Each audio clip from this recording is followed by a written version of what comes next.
ಇಂದು ಆರ್ಎಸ್ಎಸ್ನ ಸಮನ್ವಯ ಬೈಠಕ್. ಆದರೆ ಈ ಸಮನ್ವಯ ಬೈಠಕ್ಗೆ ಯಡಿಯೂರಪ್ಪ ಹಾಗೂ ಈಶ್ವರಪ್ಪಗೆ ಆಹ್ವಾನ ಇಲ್ಲ.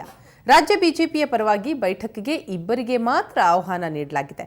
ಆ ಇಬ್ಬರು ಪ್ರಮುಖರು ಯಾರು?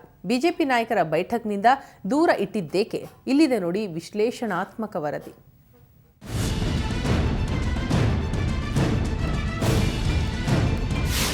ಸಂಗೊಳ್ಳಿ ರಾಯಣ್ಣ ಬ್ರಿಗೇಡ್ನ ಹಿನ್ನೆಲೆಯಲ್ಲಿ ರಾಜ್ಯ ಬಿಜೆಪಿಯಲ್ಲುಂಟಾಗಿರುವ ಗೊಂದಲಗಳ ಪರಿಣಾಮವನ್ನ ಆರ್ಎಸ್ಎಸ್ ಗಂಭೀರವಾಗಿ ಪರಿಗಣಿಸಿದೆ. ಇಂದಿನ ಬೈಠಕ್ನಲ್ಲಿ ನಿಗದಿಯಂತೆ ಕರ ಸಂಘದ 40 ಸಂಘಟನೆಗಳು ಭಾಗವಹಿಸುತ್ತಿವೆ. ಈ ಪೈಕಿ ಬಿಜೆಪಿ ಕೂಡ ಭಾಗವಹಿಸುತ್ತಿದೆ. ಹಾಗಾದ್ರೆ ಬಿಜೆಪಿ ಪರವಾಗಿ ಬೈಠಕ್ಗೆ ಹೋಗ್ತಾ ಇರೋದು ಯಾರು ಅಂದ್ರೆ ಯಡಿಯೂರಪ್ಪ ಈಶ್ವರಪ್ಪಗಿಲ್ಲ ಆಹ್ವಾನ. ಬಿಜೆಪಿ ಪರವಾಗಿ ಸಭೆಗೆ ಅರುಣ್, ಸಂತೋಷ್.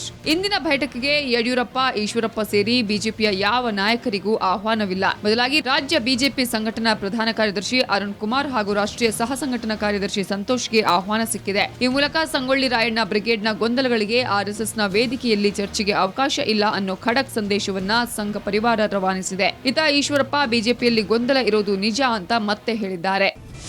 ನಾವೆಲ್ಲ ಏನೇ ಗೊಂದಲಗಳು ಮಾಡಿದ್ರು ಕೂಡ ಈ ಪಕ್ಷಕ್ಕೆ ಹೇಳೋರು ಕೇಳೋರು ಇದ್ದಾರೆ. ಗೊಂದಲ ಇದೆ, ಗೊಂದಲ ಇಲ್ಲ ಅಂತ ನಾನು ಹೇಳಲ್ಲ. ದೊಡ್ಡವರು ಕೂತ್ಕೋತಾರೆ, ರಾಷ್ಟ್ರ ನಾಯಕರು ಇರ್ಬೋದು, ಪರಿವಾರ ಪ್ರಮುಖರು ಇರ್ಬೋದು, ಕೂತ್ಕೊಂಡು ಚರ್ಚೆ ಮಾಡಿ ಇದನ್ನು ಬಗೆಹರಿಸ್ತಾರೆ. ಈ ವಿಶ್ವಾಸ ನಮಗಿದೆ. ಬರ್ಬೋದು, ಕೇಂದ್ರದಲ್ಲೂ ಬರ್ಬೋದು, ರಾಜ್ಯದಲ್ಲೇ ಮುಗಿಬೋದು.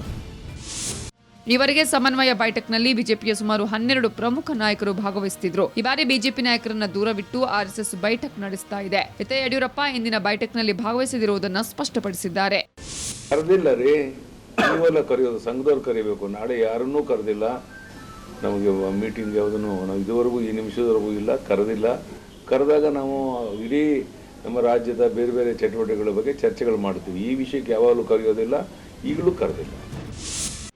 ಒಟ್ಟಾರೆ ಸಂಗೊಳ್ಳಿ ರಾಯಣ್ಣ ಬ್ರಿಗೇಡ್ನ ಹಿನ್ನೆಲೆಯಲ್ಲಿ ಬಿಜೆಪಿಯಲ್ಲಿ ಉಂಟಾಗಿರುವ ಗೊಂದಲಗಳನ್ನು ಆರ್ಎಸ್ಎಸ್ ಗಂಭೀರವಾಗಿ ಪರಿಗಣಿಸಿದೆ. ಇಂದಿನ ಬೈಠಕ್ನಲ್ಲಿ ಈ ಬಗ್ಗೆ ಚರ್ಚೆ ನಡೆಯದಿದ್ರೂ ಮುಂದಿನ ದಿನಗಳಲ್ಲಿ ಸಂಘ ಪರಿವಾರ ಇಬ್ಬರು ನಾಯಕರ ನಡುವೆ ಮಧ್ಯಸ್ಥಿಕೆ ವಹಿಸಿ ಗೊಂದಲಗಳ ಶಮನಕ್ಕೆ ಯತ್ನ ನಡೆಸುವ ಸಾಧ್ಯತೆ ಇದೆ. ವೀರೇಂದ್ರ ಒಪ್ಪಂದ, ಪೊಲಿಟಿಕಲ್ ಬ್ಯೂರೋ, ಸುವರ್ಣ ನ್ಯೂಸ್.